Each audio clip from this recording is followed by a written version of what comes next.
Jackie, Fermilla, and Miguel if I had to. Silang apat lang ang ang papayag akong mamatay kesa sa kanila. Remember when she was small, sabi ko, kung merong paglaki ni Casey, kung merong man dumating na panahon na yung nakalaan sa kanya mga problema, at baka naalala mo yon, kung yung mga darating pag-adult na siya, sana sa akin na lang ibigay. Do you remember that?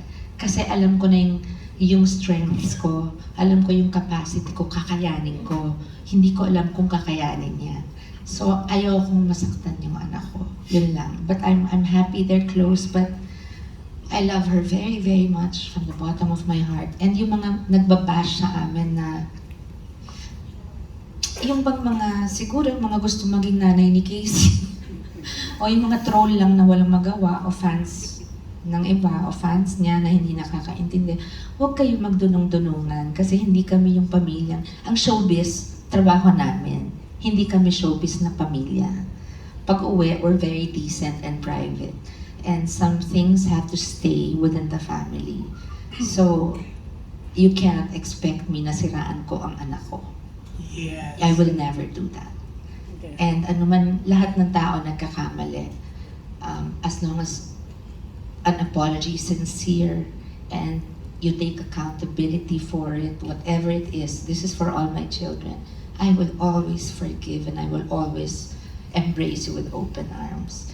And nagpaalam siya sa akin kasi, Mama, I'm leaving for New York tonight. So there was a time nakikita ko na lang nasan siya sa Instagram niya. So yung nagkaroon ng mga times na hindi siya nagko-communicate kasi siguro ganun talaga pag bata, may buhay kang sarili, minsan nalilimot mo. And nami-miss ko yun, syempre. And I will always remember what I taught her. And I am praying that she remembers everything she learned from me and my mom. Laking lola rin siya eh. Kailangan i-honor niya dahil ang nagpalaki sa akin, lola rin niya. So hindi pwedeng iba kami.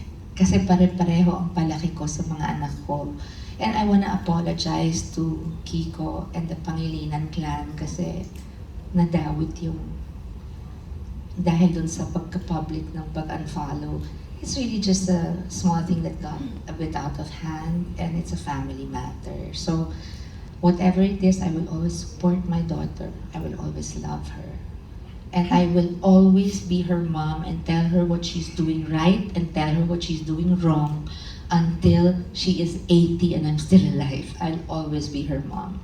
Yes, very well.